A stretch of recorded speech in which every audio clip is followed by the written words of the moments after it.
And we live. Perfect. Mr. Caskie, good morning. Good morning, AJ. It's a treat to be on your podcast this morning, and I hope we're going to have a productive and good chat together. Yeah. No, I have to. Even my girlfriend Danielle said I think on your website, we said we love that tree with the books in the back, being a storyteller. I like that. What is the story behind it? Well, AJ, with lockdown and everything being closed up the way it has, we've all been pushed into an online space, which is not really my comfort zone. I far prefer to present and tell stories live. And I had to turn a small part of one end of our home into a quasi-home studio with a very limited budget. So I put a green wall up for virtual backgrounds and wanted to have a banner made that included my logo with my engaging storytelling branding beneath it. And we knocked around with various backgrounds and various ideas. And my partner, Karen, came up with this one about books, because I love books. A lot of stories emanate from books. And this really is a play on the tree of knowledge and the tree of life. And I always tell people who comment on it that it's probably the closest I will ever be to the tree of knowledge. So I'm glad you like it. And a lot of people comment on it and they really enjoy this behind me. On some screens, it obviously looks so realistic that people have said to me, Rob, that's really not a good way to be storing your books. But it's just a banner. It certainly isn't a bookshelf itself. No, I love it. I'm trying to just minimize. I don't know if you can see in the right-hand corner, there's just above your Rob Caskie, there's a little logo. That's my branding, and it's also the tree of life. There's a few things I played around there with, but yeah, when I saw that, I thought that's really cool, man. And again, the books on it just looks good. Well, AJ, you're very kind. I love books. I've been collecting books for a long time. And when I do online storytelling, I do online storytelling on a platform called Patreon. I often set myself up in front of my bookshelf because it always attracts attention.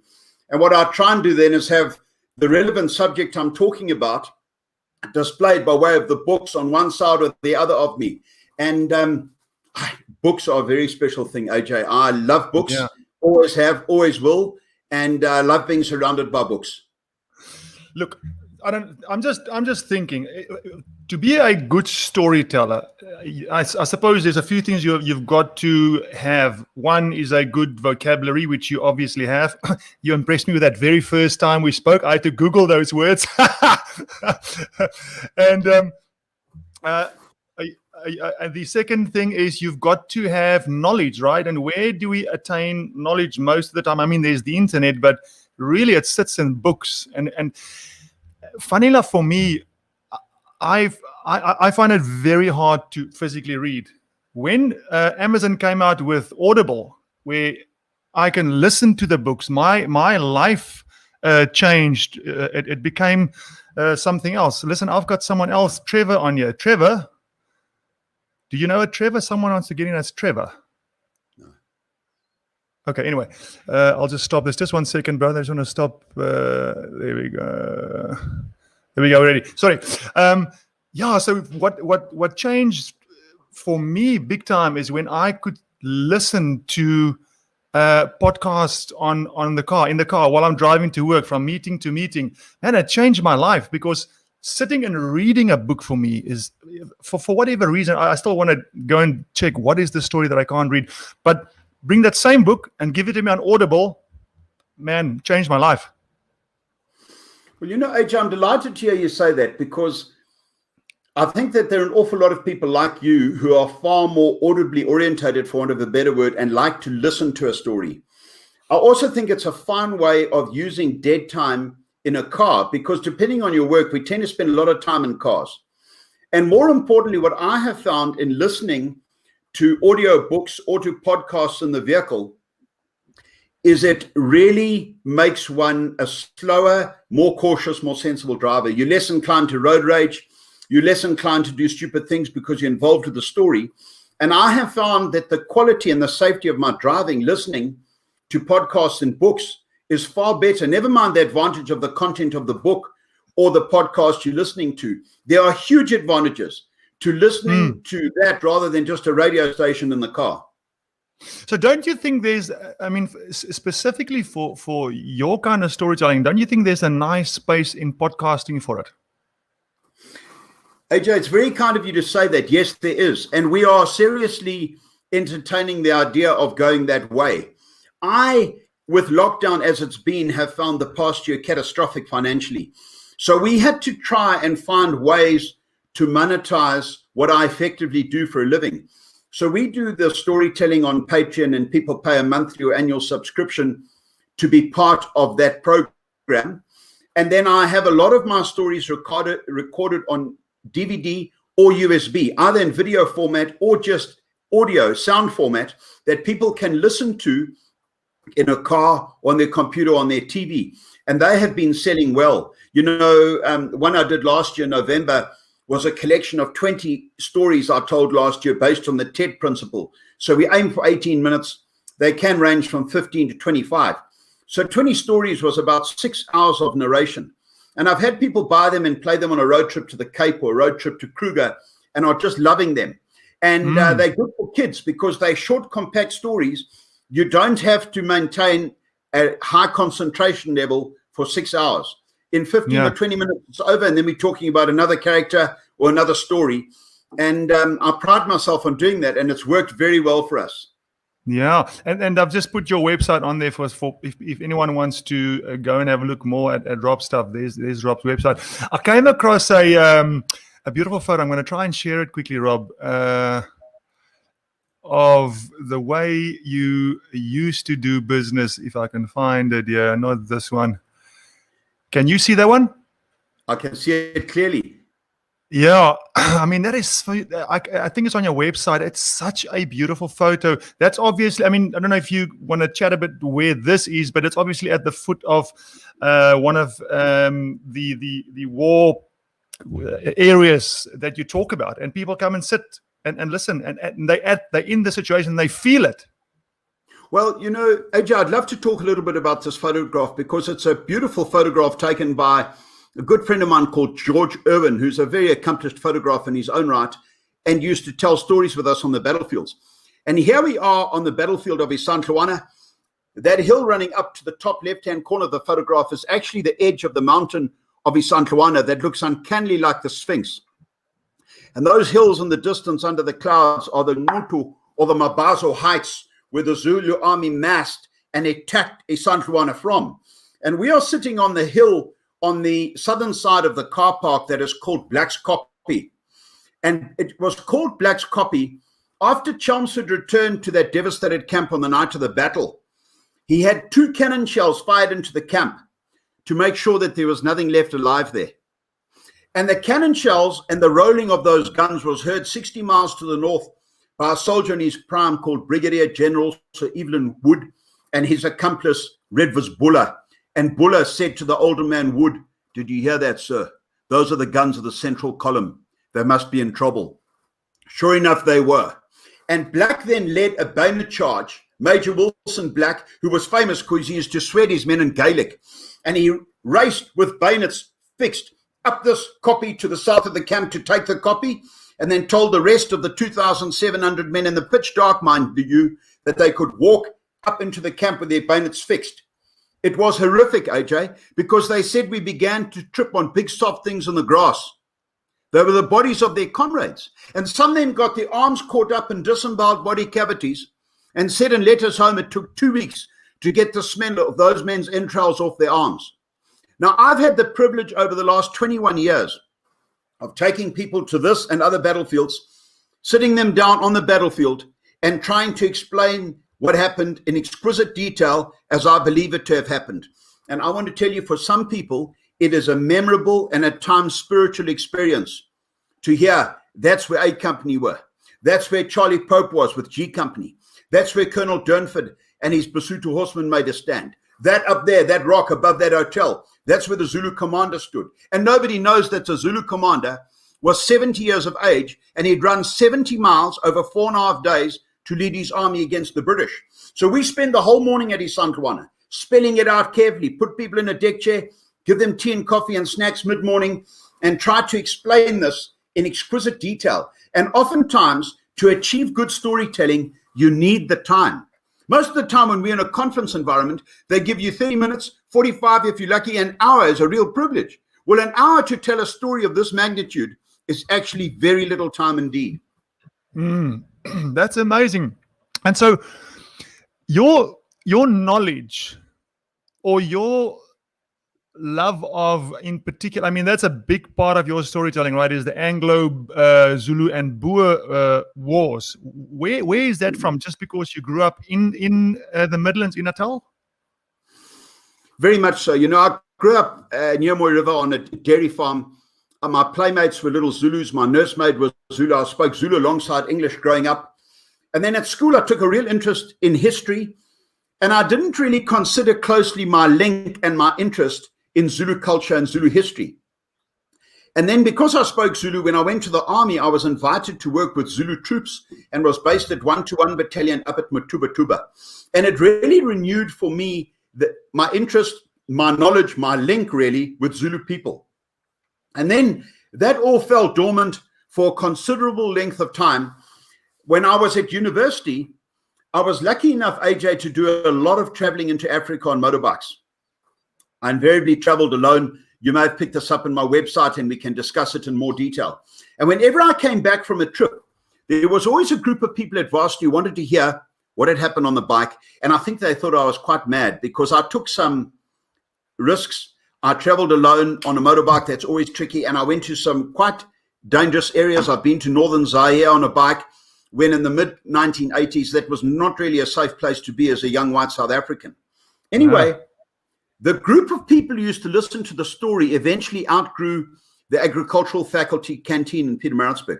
So we moved out onto the banks of the car park in the shade of the trees, and I would tell stories about what had happened on the bike.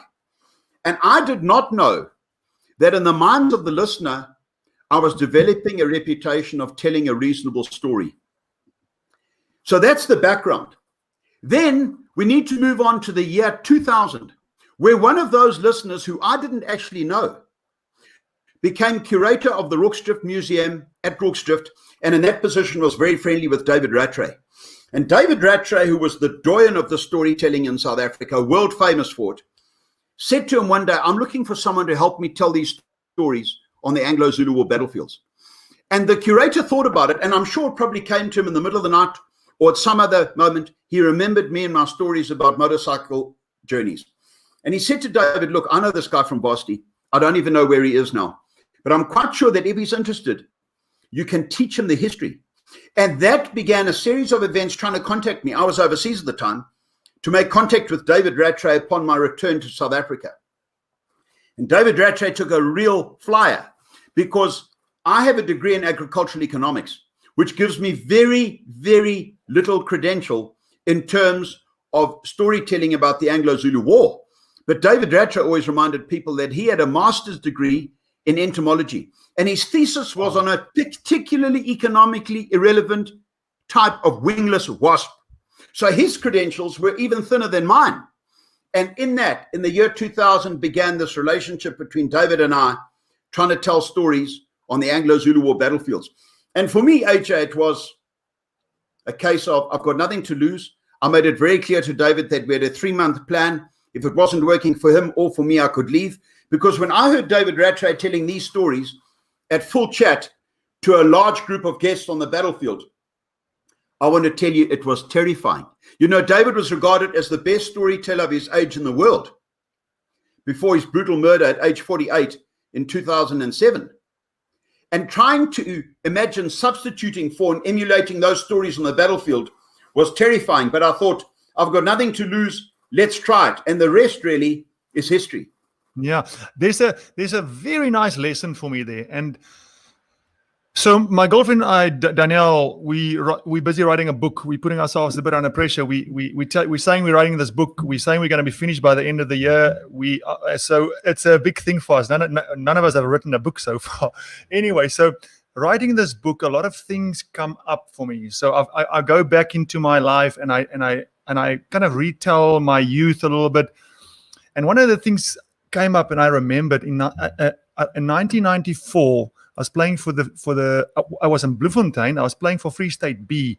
I was just training a little bit with the A team.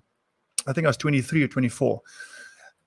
I was kind of on the verge, but never really in the team. And that year, we made the Currie Cup final. I don't know if you remember, there was a Currie Cup final it's a long time ago. There was a Currie Cup final in Bloemfontein where we played against it was then Transvaal, Uli Schmidt, those guys. Uli scored the last try in the corner. They beat the Free State man by 30-something points in a final, unheard of.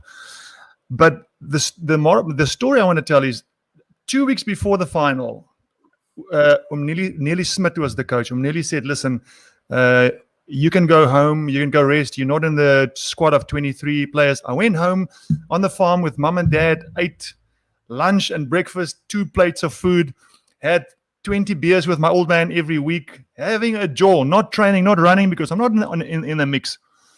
And Saturday morning of the Currie Cup final, I'll never forget this. Neely Smith phoned. It's still one of those those farm line numbers. And my mum answered, and my mum just said, pack your bags, you're going to the Currie Cup, you're playing today. And one of the players got some blood infection the night before. So I was excited, but I was very nervous because I wasn't fit. I was overweight. I don't know the moves. I was unprepared, right? Anyway, made it to the final. I didn't play that day. They just kept me out as long as they can because they couldn't unleash this kid who doesn't know anything, who's unfit. And the story in my book is you've got to be ready at all times.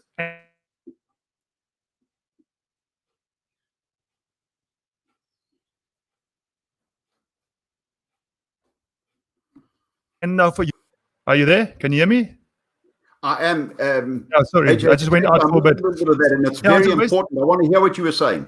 Yeah, and so your story for me is very. There's a good lesson there of always being ready and do what you want to the best of your ability. And so you were out there talking because it was good fun and you were enjoying it and you were doing it to the best of your ability. And years later, some guy that was sitting listening to you in the seats there liked what you did, and he brought you in. And so often, and I still find it now, I say to myself, do what you do well, because there might be someone sitting listening to this podcast, for example. There might be someone sitting here, and in 2 years from now, they give me some opportunity of what I'm doing now. So and I do talks at schools, and I say to the kids as well, man, whatever you do, do it well, because you never know who's listening.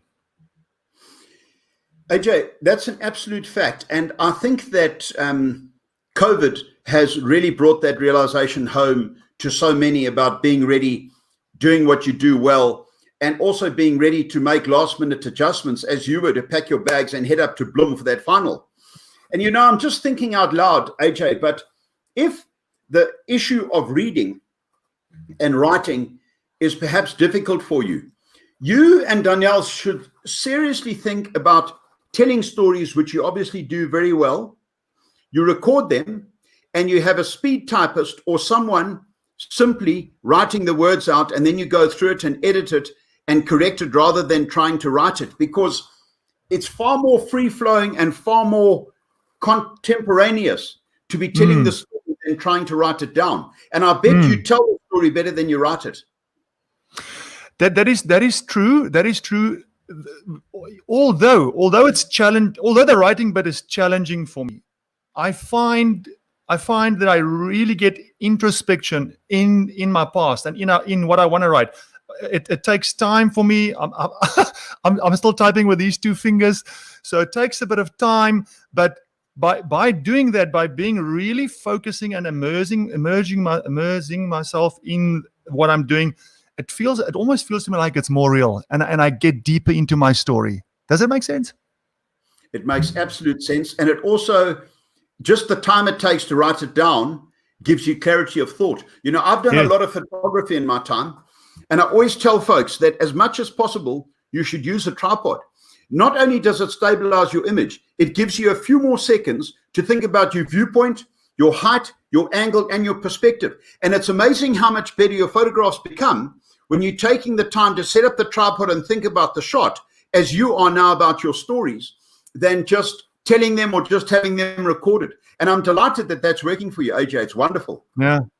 So that's something I want to ask you about the Okavango. I mean, you were there as a photographer, and maybe you want to touch a little bit, because I mean, I've always wanted to do that kind of trip. That must have been beautiful. And when was that? That was many years ago? It was many years ago now, AJ.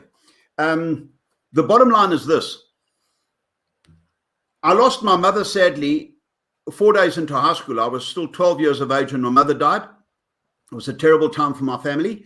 And then exactly 10 years later to the month, my father died when I was 22 and I was at university. Wow. And I was trying to take care of my sister, who at the time was nursing in Cape Town. My brother was still at school and I was trying to take care of him. And it was a very difficult time for me as a young student. And the best way that I can describe it is to say that there were a lot of cracks that developed in my soul and in my personality as a result of that time, losing both my parents, various things.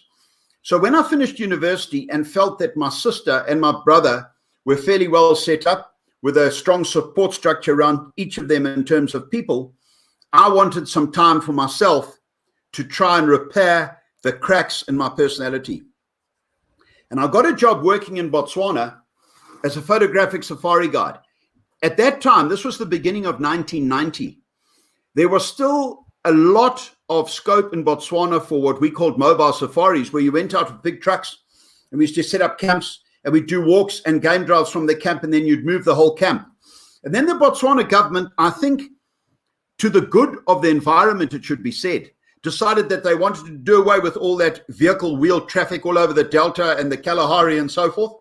And they wanted to make it far fewer people paying a lot more money to fly in and do work from camps and lodges and fly out. And the overland truck industry basically was disbanded in 2 years. Whilst I was doing that work, working with the trucks and working with people, I'm embarrassed to tell you, because of my priority in terms of repairing the cracks in my own soul, I found the interaction with the people onerous. It was trying, it was draining, it was taking an awful lot out of me. And I was far more keen on the photography and really wanting some time alone. And a unique opportunity came up with an interesting man in Botswana called Tim Liversidge, who did wildlife documentaries for National Geographic and some of the other big wildlife broadcasters. And he wanted someone to modify vehicles, modify boats, set up a camp in the middle of the Delta, habituate wildlife, take GPS readings of where various wildlife things were. I tell you what, AJ, it was a dream for me. So wow. I left it. I left the safari guiding and I got into this job with Tim Liversidge doing, at the beginning, I was literally alone in the Delta. I mean, it was a dream job at a place that they've now built, probably the top lodge in Botswana, called Kijira, Xigera. It's on the edge of Kijira Lagoon. I built the first camp there.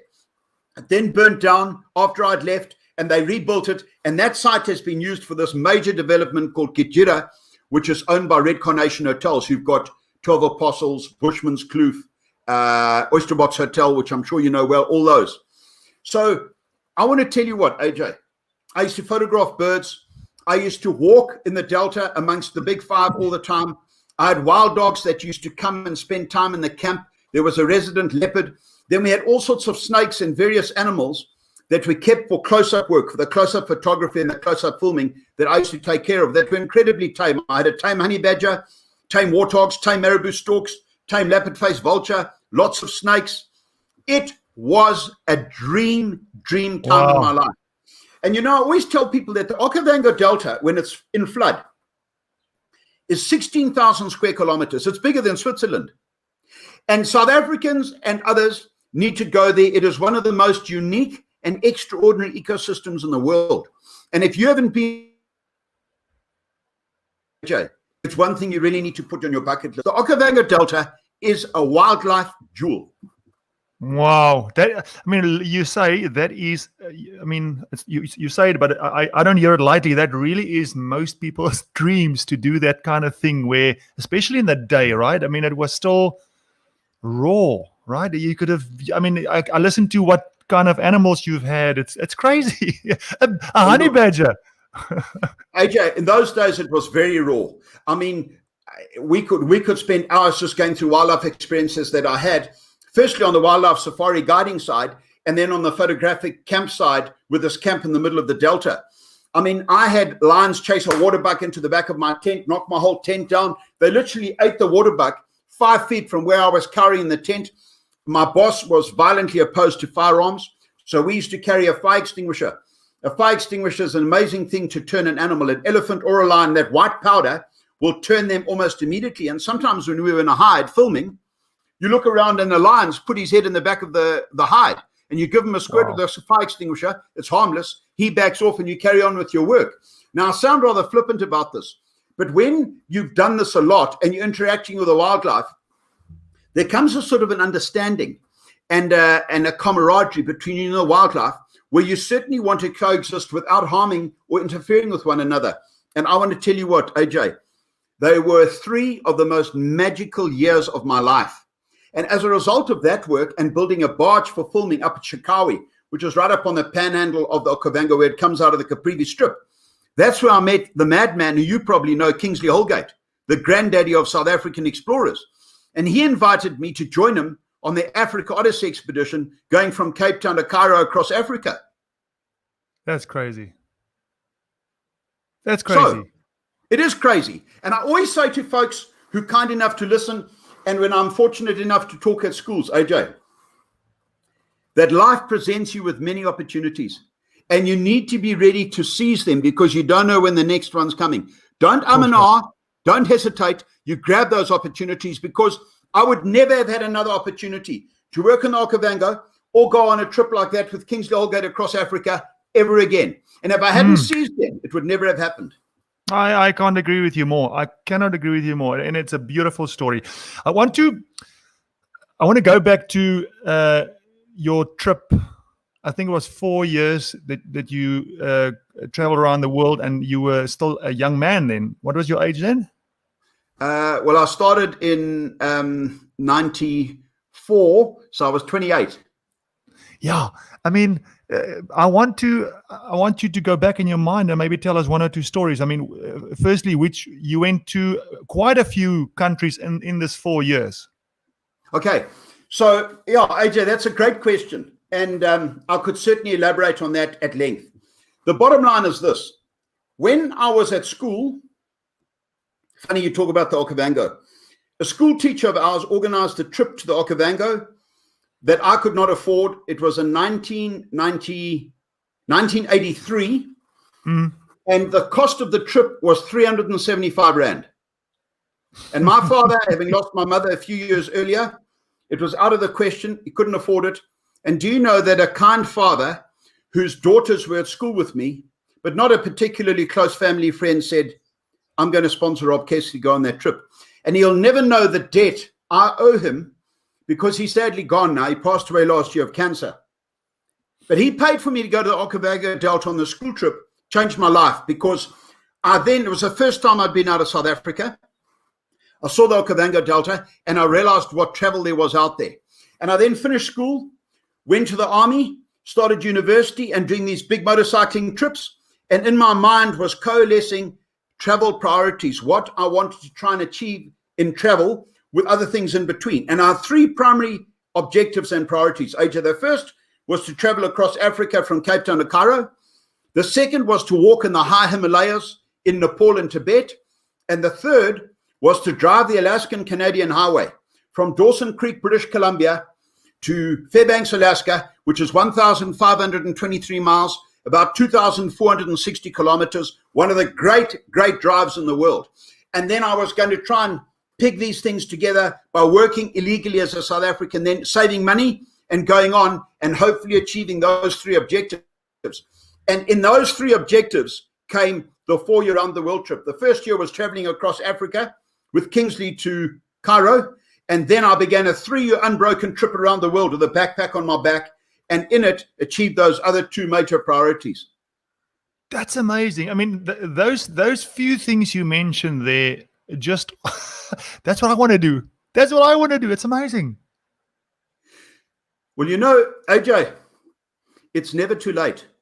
It's never too late. And I want to tell you that it's probably easier to do those things now than it was when I did them in the early 90s.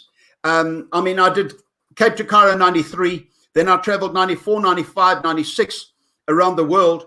And I want to tell you that just after Mandela was released and South Africa became a democracy, travel for young South Africans was not easy. Getting visas was not easy to try and work. So I always had a holiday visa. I always had to work illegally.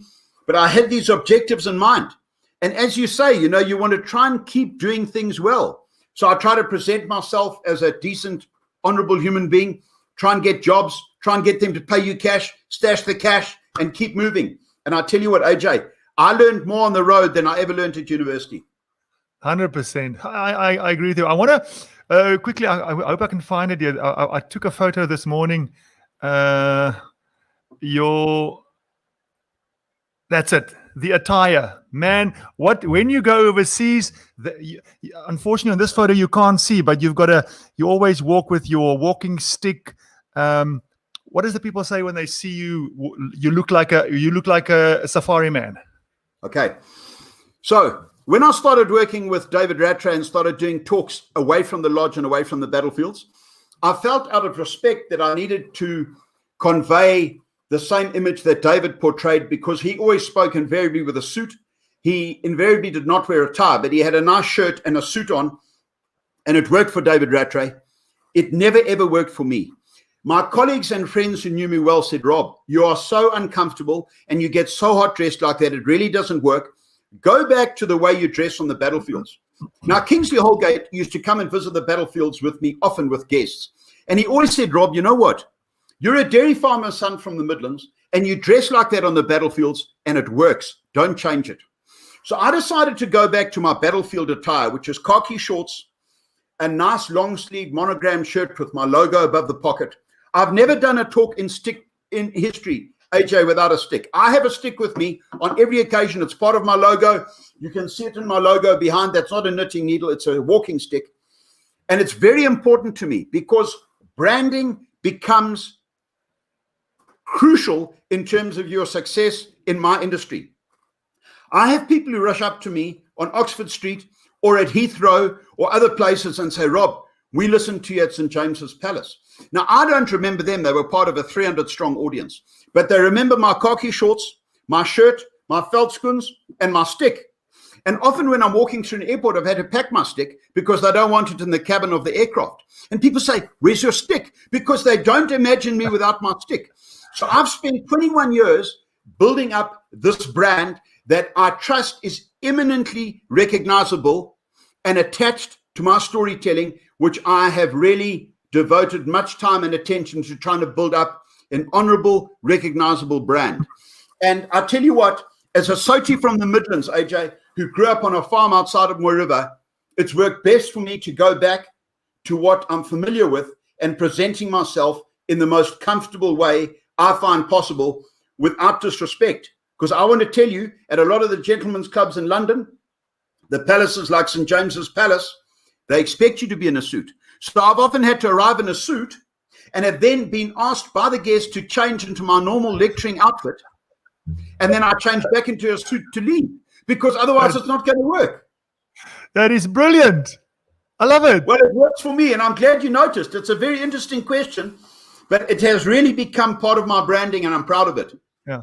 No, and also it is about authenticity. I always talk about being authentic. It's not always easy to be authentic, whether it's in your dress, whether it's in your belief. Often I feel, and I've done this before. When I was younger, you around different people, and all of a sudden you kind of you mold your belief or your whatever it is at the time to maybe suit the conversation, and that's the wrong way. I've now, as I'm getting older, learned that be authentic, and if my authenticity doesn't sit well with someone else, then I'm sorry for that person. But be who you are, stay who you are, dress who you are. That just now for me lately, that works for me. AJ, I couldn't agree with you more. You know, whenever I'm trying to help people with storytelling or presenting, it's one of the central core issues that comes up all the time is authenticity. And in that authenticity, I always make it clear to folks that it's all very well to have opinions, but don't state them as fact.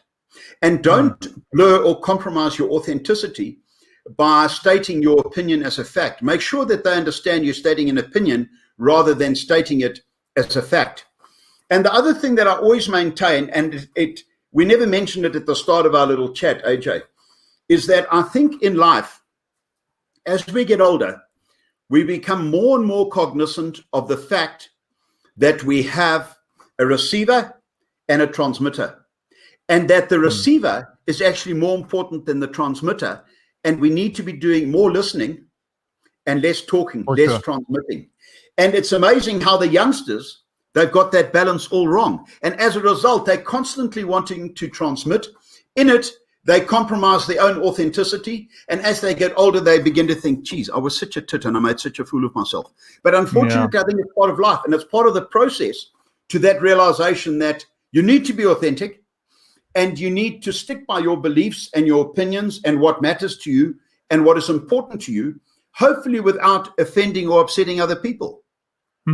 No, that's amazing. So I really hope that, listen, everything is changing now. Even Danielle with her job, she's a dietitian, and because of COVID, things have changed. Like everything has changed, going online, and she's actually taken that on, and she's doing almost half her work now is online, just because people realize, okay, it's okay to do things online. So I'm really hoping that this online space for you is going to work. Although, when do you think you could get back into the field again, for example? Do you think that's going to happen again? Well, I'm pleased to report, AJ, that I've had South African supporters who've been prepared to travel even during the hard lockdown. And I'd give them a letter to say that they were coming onto the battlefields for battlefield guide training. There was a loophole that you could do battlefield guide training, although battlefield tours at the time officially were not taking place. We had to, simply to survive. And I have thankfully had a lot of South African support with battlefield tours through all this. I've got practically every weekend for the next foreseeable 6 or 7 weekends booked up with battlefield tours. And it's very interesting, this whole notion of live versus online, because the conference industry has been smashed and all had to go online. And the team at Champagne Sports Resort had a very strong feeling that if they could get one CEO or one MD to move in terms of a live conference, others would follow suit. And Alec Hogg of Biz News said, look, I don't do events. I'll put my hand up first. I will do the first live conference that you've had in a year. Now, when they were planning this back in January, you could only have 50 delegates at a conference, plus their partners for outdoor events. Then on the 1st of March, President Ramaphosa said indoor events could move to 100. So now they can have 100 people at the conference, plus their partners for outdoor events. It's changed the whole landscape. And in my opinion, this conference that I'm speaking at next week, which is my first full paid gig in 1 year. So It's very important and seminal to me. I got off a ship on the 17th of March last year in Antarctica to fly home around the world to get home because of COVID. That was my last day of any significant work. And I've now, on the 17th of March this year, a year on to the day. Numbers are important to me, AJ. A year on to the day, I've got my first fully paid gig thanks to Alec Hogg and his Biz News conference at Champagne Sports Resort. I hope it's going to be an overwhelming success. Herman Mashaba and others are going to be present. And I hope they're all going to say, you know what? We can go back to doing conferences with the protocols in place in a live setting, because they're far more interactive and more effective, in my opinion. So our chat now on this podcast, AJ, has come at such a good time for me, because our last month has been busy with bookings and inquiries. And suddenly, after a catastrophic year, I feel like the future is looking all right again. And I'm just delighted. That's amazing. I've actually had so many more questions, but our time is running out. I wanted to talk to you about the Arctic, but maybe we do that on another podcast, Rob Caskie. It was amazing talking to you. For everyone, there's Rob's email address if you want to get in contact with Rob. My brother, good luck. Hopefully one day when I'm up there, I'll come past. We'll have a beer or two. I know if you drink, I do like a drink or two. AJ, nothing would please me more. And I take it that you are an honorable, decent human being. I've always thought that of you. And I hope that there's enough interest in this and other aspects like the Arctic and the Antarctic that I'm intimately involved with and travel to every year on expedition ships, that we'll have another podcast. And I'm hoping that the viewers and the listeners have enjoyed our little casual chat this morning. And I very hope to revisit this space and time. AJ, thank you sincerely. It's been wonderful. Thank you, Robbie. Have a good one, pal. We'll talk soon. You stay well, AJ. All the best. Bye-bye. Cheers, Bye-bye. brother. Bye.